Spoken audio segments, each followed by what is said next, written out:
Chapter 3. The Geography of Madness. The drive to Blackwater Ridge is not a journey you take by accident. You have to want to disappear. The state highway eventually bleeds into a cracked two-lane road, which slowly surrenders to neglected asphalt. From there, it becomes a winding logging path that hasn't been maintained since the late 70s. The gravel eventually gives way to a pale, chalky dirt that looks uncomfortably like ground-up bone crunching beneath the heavy tires of my truck. By the time I reached the old, rusted iron gate of the trailhead, my cell phone hadn't registered a single bar of service for over 40 miles. Out here, you aren't just off the grid. You are completely off the map. I killed the engine. The mechanical rumble of the truck died, and the absolute suffocating silence of the woods immediately flooded the cabin. It wasn't a peaceful quiet. It was a heavy, low-frequency hum, a silence so dense it felt like a physical pressure pushing against my eardrums. I stepped out of the truck, and the air hit me like a physical weight.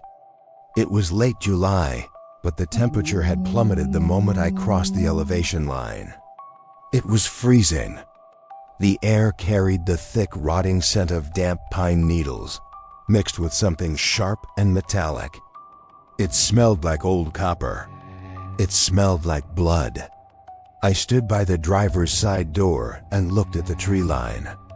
In the glossy brochures they hand out at the visitor center, these ancient forests look majestic, beautiful, serene, but standing right at the edge, staring into the impenetrable darkness between the trunks, the illusion shatters. The trees out here don't look like they are naturally growing. They look like they are aggressively huddling together to keep a secret from the rest of the world. I strapped my heavy tactical pack across my chest, checked the loaded magazine of my Glock 19, and crossed the threshold into the woods. The moment my boots left the dirt road and hit the soft, decaying forest floor, the ambient sound of the world behind me simply vanished. When I was an active commander in search and rescue, the veteran trackers had a saying. We used to whisper it in the break room when the rookies weren't around. We said, the mountain doesn't take people. It just waits for them to forget how to be human. We used to find things in the deep brush of Blackwater Ridge that we were strictly ordered never to mention in our official police logs. We found heavy hiking boots perfectly laced and standing upright in the middle of an empty clearing, with no feet inside them and no tracks leading away. We found perfectly clear, muddy human handprints pressed into the bark of smooth trees, 20 feet above the ground. Most civilians think getting lost in the woods is a gradual, logical process.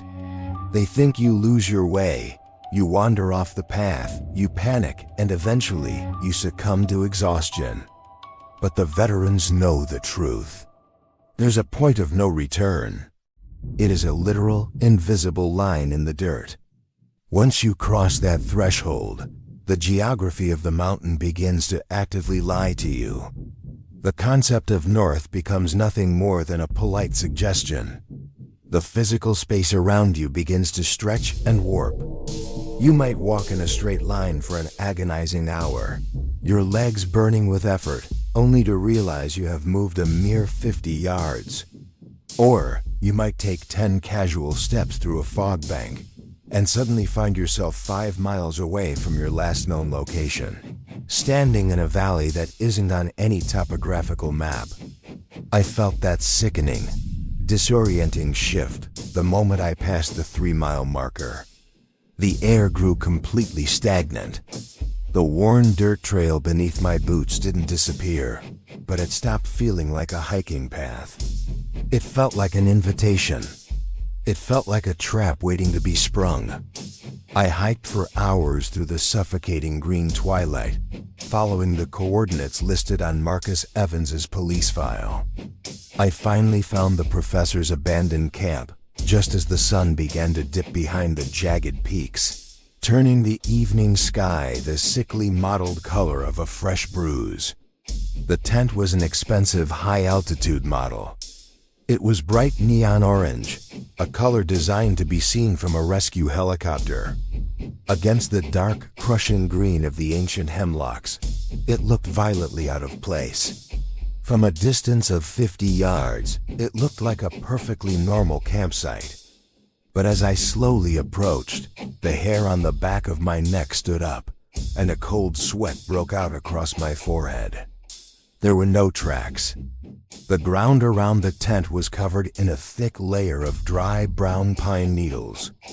They were completely undisturbed. There were no boot prints leading up to the door. There were no scuff marks from someone kneeling to hammer in the tent pegs. The earth was absolutely pristine. It looked as if the tent had been carefully lowered from the sky by an invisible crane. I unholstered my weapon. "Marcus?" I called out, my voice swallowed instantly by the dense trees. Silence. I stepped onto the untouched pine needles, reached out with a trembling hand, and gripped the metal zipper of the tent flap. I pulled it upward. The long, slow, mechanical sound of the zipper opening seemed deafening in the quiet woods. I shined my flashlight inside. Marcus's gear was laid out with terrifying, surgical precision. His heavy winter sleeping bag was smoothed over, without a single wrinkle in the fabric. His portable camping stove was fully set up in the corner, with a small aluminum pot of water sitting on top. The water had half evaporated, leaving a ring of hard white calcium inside the pot. His heavy, mud-caked hiking boots were tucked neatly side by side at the foot of his bed pad. But Marcus Evans was gone. Resting perfectly in the exact center of his smoothed-out sleeping bag was his leather-bound field journal. I picked it up. The pages were damp from the humidity. I flipped to the last entry, dated 3 days after he supposedly went missing. He hadn't written about soil samples or rock formations. There was only one sentence written over and over again in frantic, tearing handwriting until the ink had bled completely through the thick paper. "The trees are moving when I blink." I collapsed onto Marcus's small canvas camp stool, my heart hammering violently against my ribs. The reality of the situation was crushing me. The air in the tent felt incredibly thin, like I was suffocating. I reached deep into the pocket of my heavy tactical jacket to grab my spare flashlight battery. But my fingers didn't touch a battery. They brushed against something else. Something smooth. Something cold. Something that absolutely, unequivocally should not have been in my pocket. I pulled my hand out into the beam of the flashlight.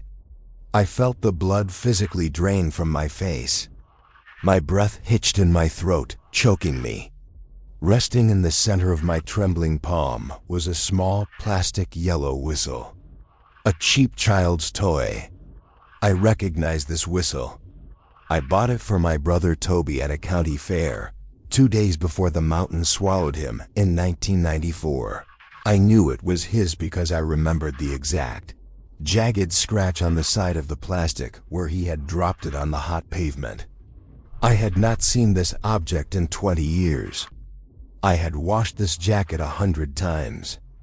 And yet, here it was, sitting in my pocket, deep inside the campsite of a missing man, 3 miles into a forest that defied the laws of reality.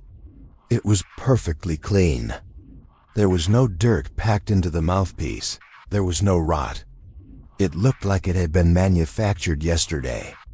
The mountain had reached into my pocket and left a calling card. I stood up, my hand shaking so violently I nearly dropped the whistle. And that is when the silence of the forest broke. It wasn't a scream. It wasn't the roar of a predator. It was a whistle. A high, eerie, melodic whistle, echoing through the dense canopy of the trees. It was the exact specific melody Toby used to hum when he walked behind me. But the sound wasn't coming from one direction.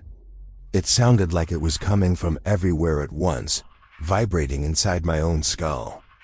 I pushed my way out of the tent and whipped my flashlight toward the dark tree line. A thick, heavy fog was beginning to roll over the ground, swallowing the roots of the hemlocks.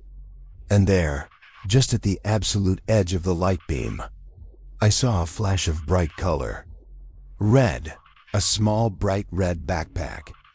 It was moving rhythmically through the thicket, bobbing up and down, as if a small child were happily skipping away from me into the deepest, darkest part of the woods. "Toby?" I whispered, my voice breaking. The forest did not answer, but the high, hollow whistling. The whistling got louder,